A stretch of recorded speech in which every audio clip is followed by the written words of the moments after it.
4 अंधे थे, एक हाथी खड़ा था। सबने कहा ये हाथी है। अंधे ने कहा कहाँ है? चारों अंधों ने जाकर के ऐसे ऐसे हाथी को पकड़ा। किसी को हाथी की पीठ दिखाई, पीठ का स्पर्श हुआ तो उसने कहा अरे हाथी तो सपाट दीवार जैसी है।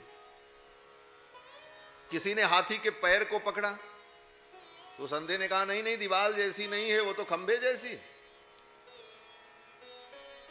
लेकिन पूरे हाथी के स्वरूप को कोई नहीं समझा, लेकिन जिसने जो जो कहा वो सब सत्य था, वो सारे अंग उसमें थे। उसी प्रकार विराट परमात्मा के रहस्य को कोई जान नहीं सकता। हाँ, हम जितना जानते हैं उतना जानकर हम अपने आप को धन्य कर लें, पवित्र कर लें। भगवान के नाभि से ब्रह्मा जी प्रकट हुए। ब्रह्मा जी को भगवान ने वेदों का ज्ञान प्रदान किया। फिर ब्रह्मा जी ने सृष्टि प्रारंभ की और भगवान ब्रह्मा ने सर्वप्रथम सांकल्पिक सृष्टि की। ब्रह्मा ने संकल्प किया, संकल्प से उनको 4 पुत्र प्राप्त हुए।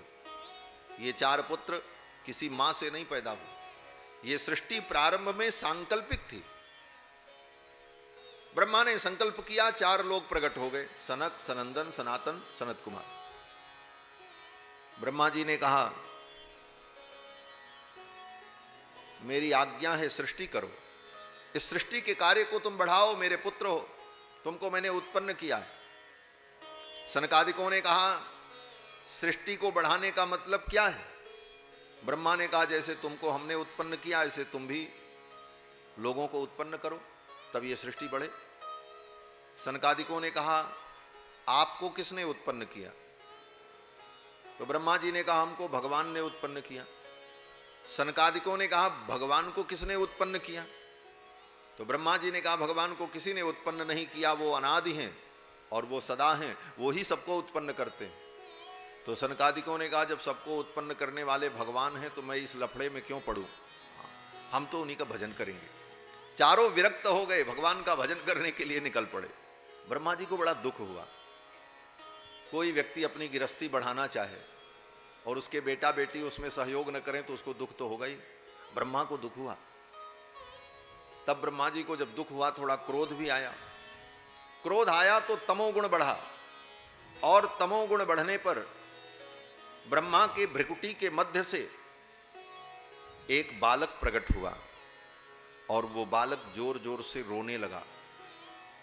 जब रोने लगा तो ब्रह्मा जी ने कहा रुदनात् रुद्रः, तुम रो रहे हो इसलिए तुम्हारा नाम रुद्र होगा। रुद्र भगवान शंकर का प्रादुर्भाव हो। बोले ये नाम उनका रुद्र ब्रह्मा जी ने रख दिया।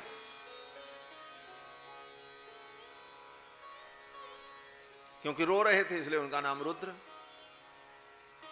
रुद्र ने कहा मेरे लिए क्या आज्ञा है? ब्रह्मा जी ने कहा सृष्टि करो, क्योंकि ब्रह्मा जी का तो एक ही लक्ष्य था, एक इशू था, सृष्टि आगे बढ़े। ब्रह्मा जी ने कहा सृष्टि करो। रुद्र ने कहा ठीक है। अब रुद्र ने अपनी तमोगुणी सृष्टि प्रारंभ की। भूत प्रेत पिशाच डाकिनी शाकिनी कूष्मांड बेताल बड़े बड़े भयानक जीव पैदा करने शुरू किए रुद्र ने।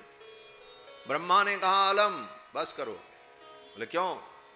बोले अभी सृष्टि बनी नहीं और विनाश का मसाला पहले ही तैयार कर दिया, ये तो विनाश की वस्तुएं।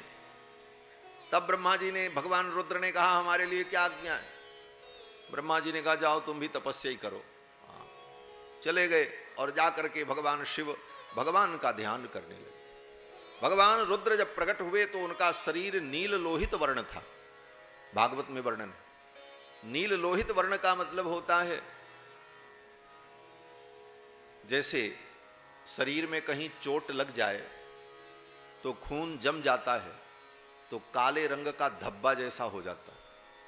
पूरा काला भी नहीं होता और पूरा लाल भी नहीं होता, हल्का नीला पड़ जाता है और हल्का लालपन होता है। उसी को नील लोहित कहते हैं। नील लोहित वर्ण के रुद्र, क्योंकि तमोगुण के अधिदेवता।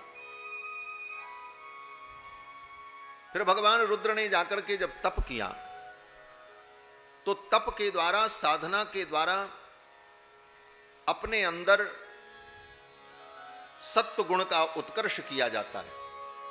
तीनों गुण सबके अंदर विद्यमान रहते हैं, सतोगुण रजोगुण तमोगुण, क्योंकि संपूर्ण सृष्टि त्रिगुणात्मिका है और हमारे आपके सबके अंदर तीनों गुण।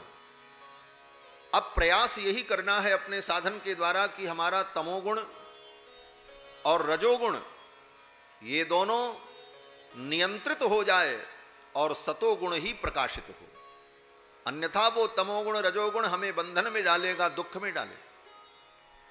भगवान शिव ने भी अपने तप के द्वारा अपने उस तम रूप को, तमोगुण को तिरोहित किया और उनका शुद्ध सत्वमय रूप प्रकट हो गया। सत्व का उत्कर्ष हुआ। जब सत्व का उत्कर्ष हुआ तो जो उनका शरीर नीले रंग का था, नील लोहित वर्ण था, वह वर्ण भी बदल गया।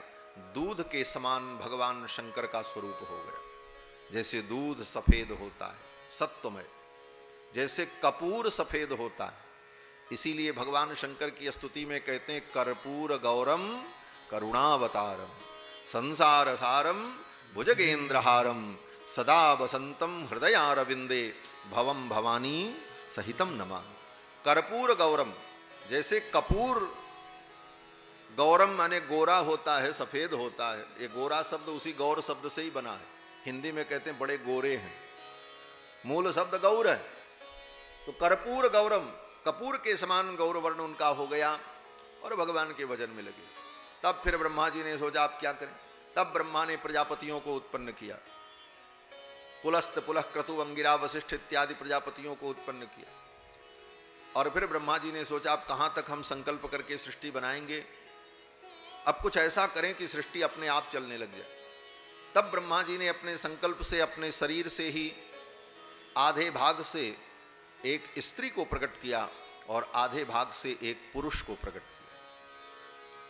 ब्रह्मा के दाहिने भाग से जो पुरुष प्रकट हुए उनका नाम स्वयंभू मनु, और बाएं भाग से जो स्त्री प्रकट हुई उनका नाम शतरूपा। स्वयंभू मनु और शतरूपा उत्पन्न हुए। इन्हीं से ये नर सृष्टि और अनेक प्रकार की सृष्टि का विस्तार हुआ। स्वयंभू मनु अरु शतरूपा जिनते भई नर सृष्टि अनुपा। ये केवल दिशा निर्देश मात्र है कि सृष्टि का क्रम कैसे चला।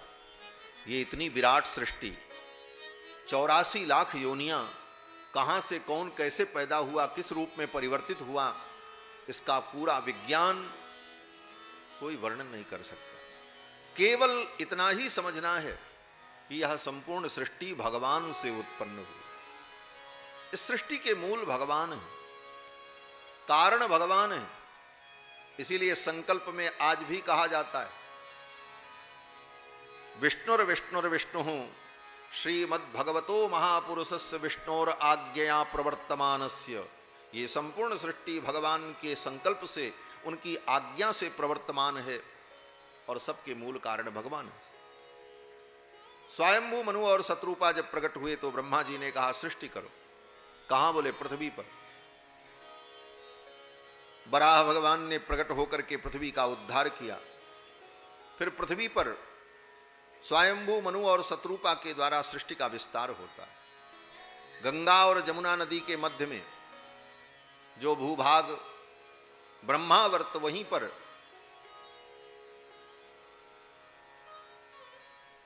मनु जी ने अपनी राजधानी बनाई। अब प्रश्न ये होता है कि अभी तो सृष्टि शुरू हुई है, गंगा जमुना पहले से कहां से आ गई? बोले कथाएं ऐसी ही लिखी हैं, और सच पूछो तो कौन पहले हुआ कौन बाद में हुआ, इस काल का निर्धारण कर पाना भी असंभव है। अनादिकाल से ये सृष्टि ऐसे ही चलती रही, बिगड़ती बनती रही।